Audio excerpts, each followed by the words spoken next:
से, तब तक महात्मा निकले।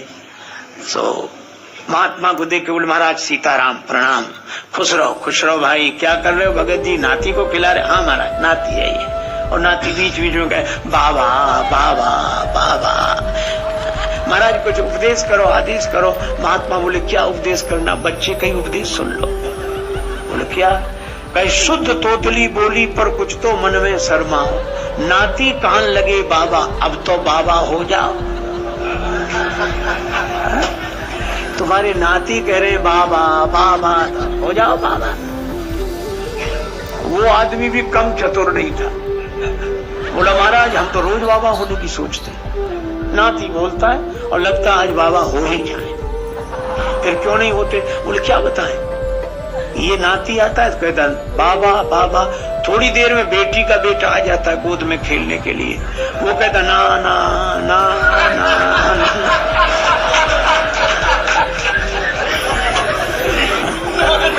ना, ना। बड़ी मुसीबत।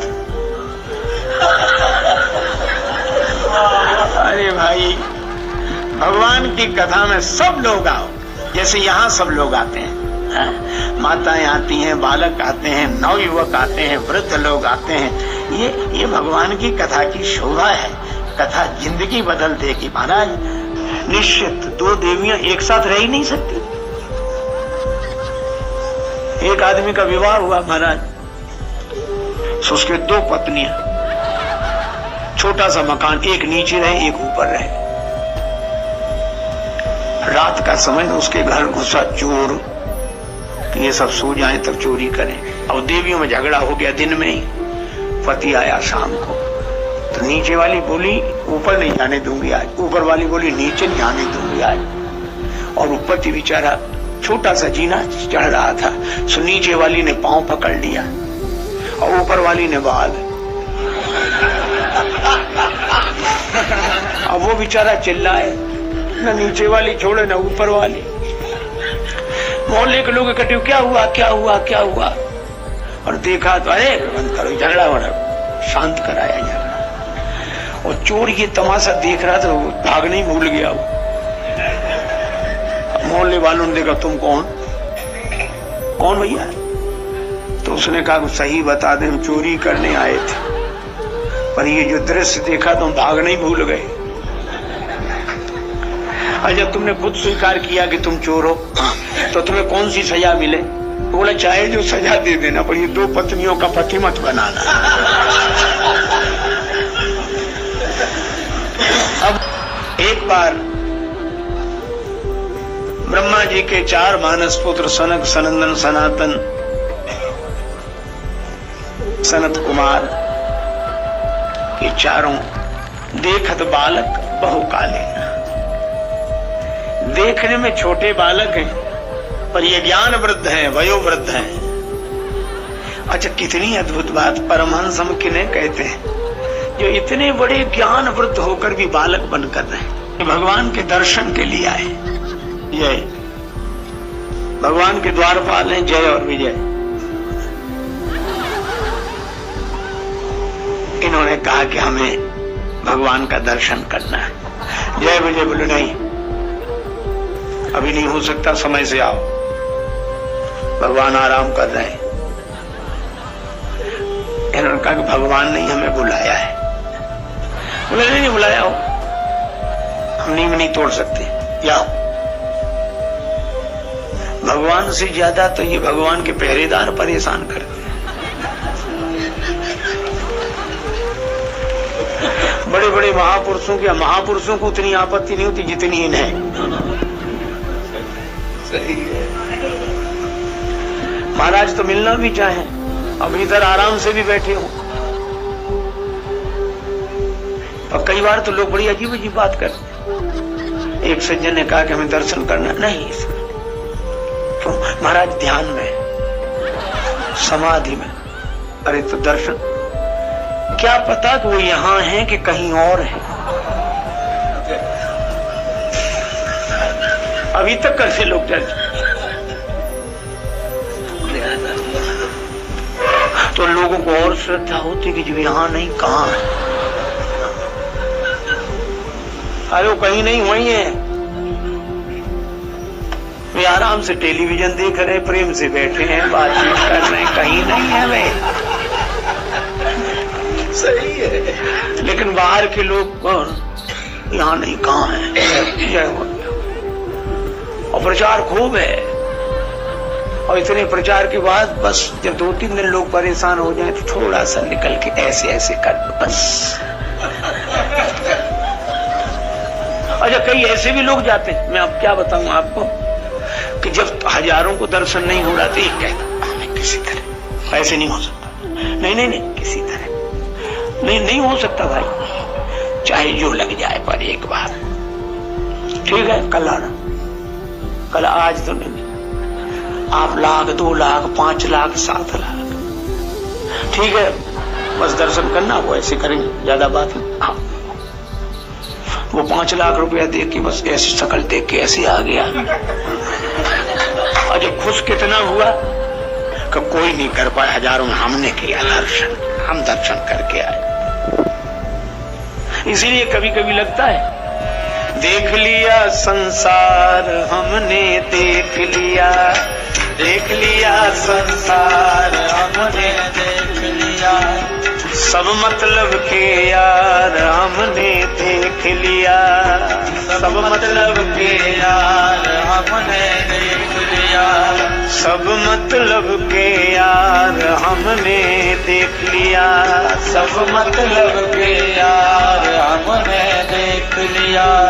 तन निरोग धन जेब में जब तक, तन निरोग धन जेब में तब तक, तन निरोग धन जेब में जब तक, तन निरोग धन जेब में जब तक, मन से सेवा करोगे तब तक, मन से सेवा करोगे तब तक, मानेगा परिवार हमने, देख लिया मानेगा परिवार हमने, देख लिया संसार हमने, देख लिया संसार हमने, देख लिया। जिस जिसका विश्वास किया है, जिस जिसका विश्वास किया है, उसने हमें निराश किया है, उसने हमें निराश किया है। बनकर रिश्तेदार हमने देख लिया, बनकर रिश्तेदार हमने देख लिया। अब बेचारे सनक सनंदन सनातन सनत कुमार न कोई कपड़े पहने, न ठाट बाट से आए, न कुछ बन के आए, तो जैसे हैं वैसे ही आए। द्वारपालों से जाइए, कहा चलो चलो, अभी नहीं मिले भैया, भगवान नहीं बुलाया होगा। बहुत विरोध किया, जाने ही नहीं दिया अंदर। और अतिशय रगर करे जो कोई, अनल प्रगट चंदन ते होई। चारों ब्रह्म कुमारों ने कहा कि तुम भगवान से नहीं मिलने दे रहे हम, और भगवान ने हमें बुलाया तो कह तो दो भगवान से, फिर वो मना कर दे तो मत मिलने देना। बोले ना हम कहने जाएंगे ना तुम्हें अंदर जाने देंगे। तो चारों ब्रह्म कुमार बोले कि जो भक्त को भगवान से न मिलने दे वो राक्षस होता है।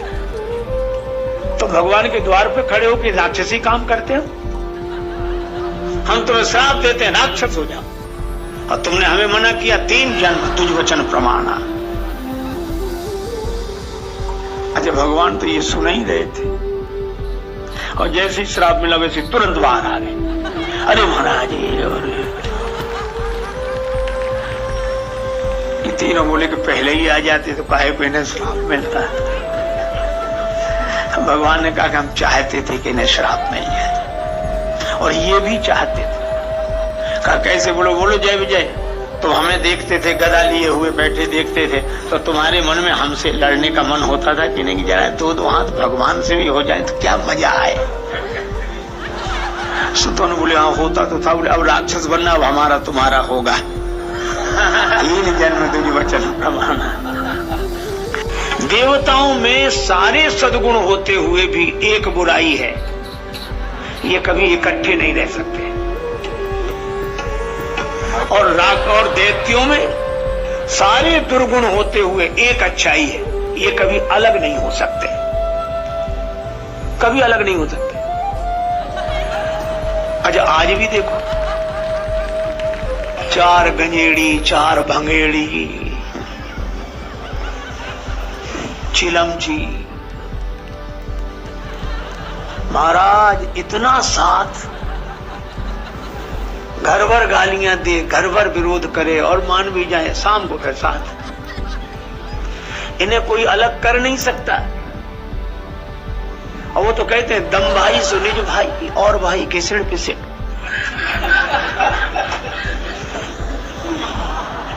सब शाम को साथ मिलेंगे।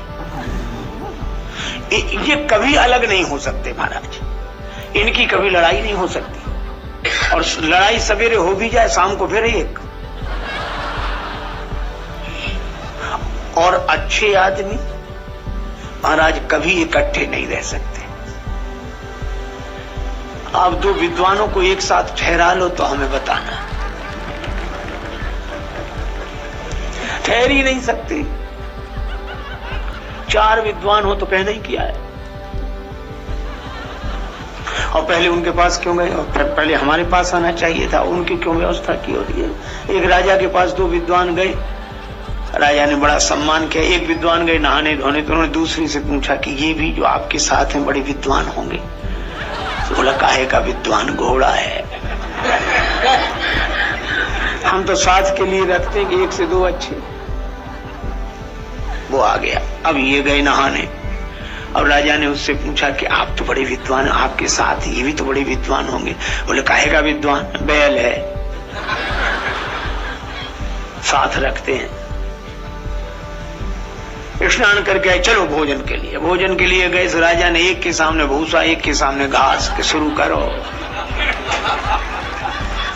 दोनों विद्वान बोले हम लोगों का अपमान है। राजा ने कहा परिचय तो आपसे ही मिला।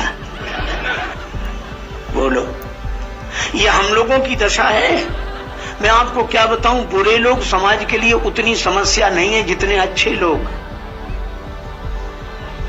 राम जी का रावण से झगड़ा बाद में हुआ, परशुराम जी से पहले। और दोनों अवतार, और दोनों सूर्य, और दोनों प्रकाश देने वाले। रघुवर बाल पतंग और आयु भ्रुकुल कमल पतंगा। अच्छा, दोनों राम। परशुराम जी का नाम भी राम है और राम जी का नाम भी राम है। ये राम जी रावण का झगड़ा बाद में, राम का झगड़ा पहले। अच्छा, कब अच्छे लोग समस्या बनते हैं? अच्छे लोग तब समस्या बनते हैं जब एक अच्छा आदमी दूसरे अच्छे को सहन नहीं कर पाता है, तब।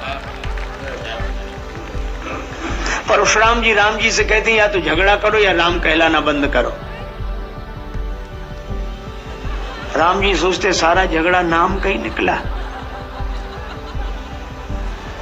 और सबसे बढ़िया, नाम ना चाहो सुखी रहोगे। नाम का झगड़ा। अच्छा, परशुराम जी का नाम राम था, फरसा हाथ में ले लिया तो नाम हो गया परशुराम।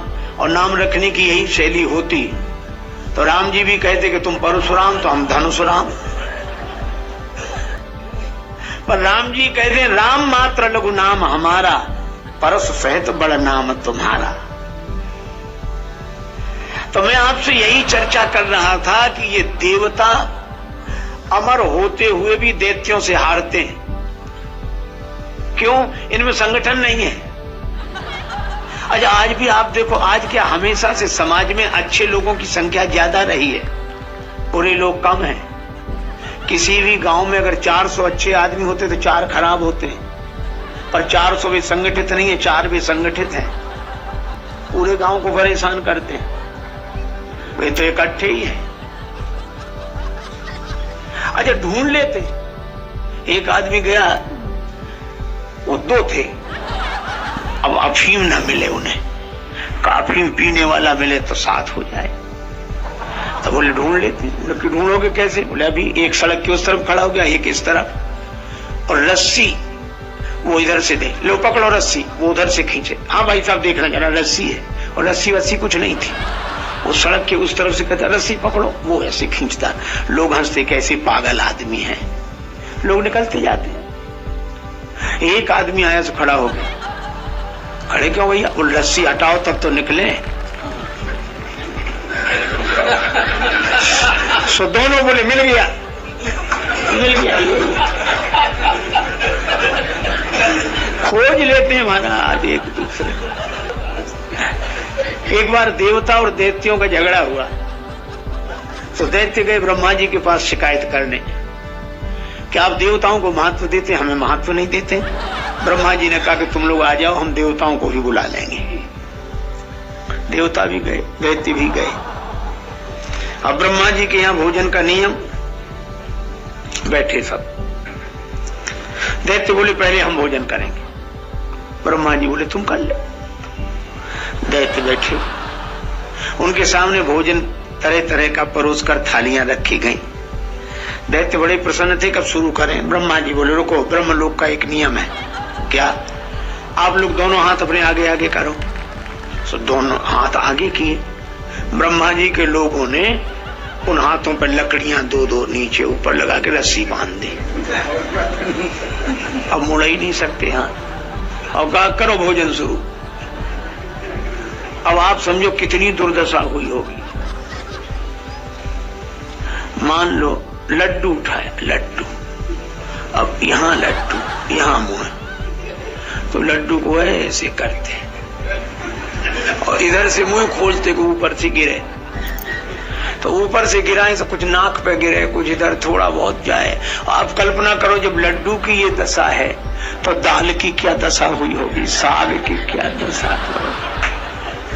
कपड़े बिगड़ गए, भोजन नहीं कर सके ढंग से, और जल्दी भोजन समाप्त करके बोले देवताओं के साथ भी यही होना चाहिए। ब्रह्मा जी बोले वो तो ब्रह्मलोक का नियम है, होगा ही। और देवता इनकी दुर्दशा देख चुके थे। अब देवता बैठे, सो उनके भी भोजन के बाद लकड़ी बांधी गई, हाथ मुड़े ही नहीं। देवताओं ने सोचा एक अच्छा काम किया। बोले हाथ मुड़ नहीं सकता, बढ़ तो सकता है।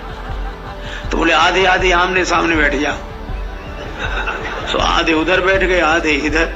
ये उन प्रिय साथियों, आज की इस हास्य कथा को यही विराम देते हैं। आप सबके साथ ये मुस्कुराहट बांटते हुए मन सच में हल्का हो जाता है।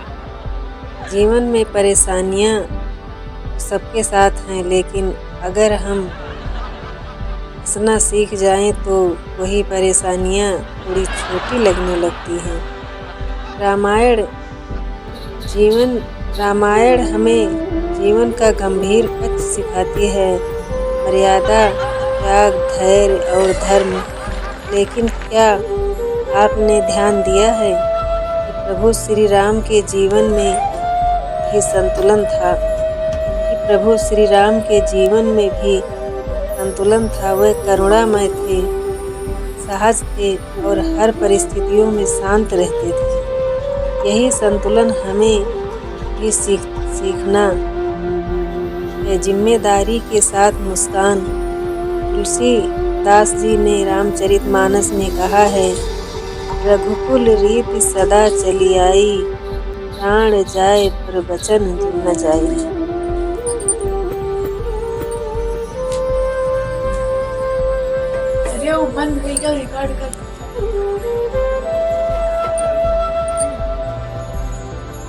यह चौपाई हमें मर्यादा और वचन की महत्ता सिखाती है, लेकिन साथ ही जीवन में मधुरता भी जरूरी है। अगर हम हर बात को बहुत भारी बना लें तो मन थक जाता है। इसलिए भगवान ने हमें हंसी का वरदान दिया है, ताकि हम कठिन रास्तों पर भी हल्के कदमों से चल सकें। और एक सुंदर चौपाई है, सिया राम मैं सब जग जानी, करहूं नाम जोर जुग पानी। जब हम पूरे संसार में राम का दर्शन करते हैं तो मन में द्वेष कम और प्रेम अधिक होता है, और जहाँ प्रेम होता है वहाँ सहजता और मुस्कान अपने आप आ जाती है। संस्कृत में एक प्रसिद्ध श्लोक है, रामो विग्रहवान धर्मः, अर्थात श्री राम स्वयं धर्म का साकार रूप है। और एक और श्लोक, श्री राम राम रघुनंदन राम राम, श्री राम राम भरताग्रज राम राम। राम नाम का स्मरण मन को शांति देता है। जब मन शांत होता है तो छोटी छोटी बातों पर परेशान नहीं होते। तब हम मुस्कुरा कर हालात को स्वीकार करना सीख जाते हैं। दोस्तों, आज की इस हास्य कथा ने अगर आपके चेहरे पर मुस्कान लाई हो तो समझिए यह भी एक छोटी सी भक्ति है, क्योंकि प्रसन्न मन से लिया गया राम का नाम सीधा हृदय में उतरता है। हमारा यह चैनल एक छोटा सा परिवार है जहाँ हम राम के आदर्श भी सीखते हैं और जीवन को हल्के मन से जीने की कला भी। यहाँ ज्ञान है, भक्ति है और थोड़ी सी हंसी का मिठास भी है। अगर आपको आज की कथा अच्छी लगी हो तो हमें इसे अपनी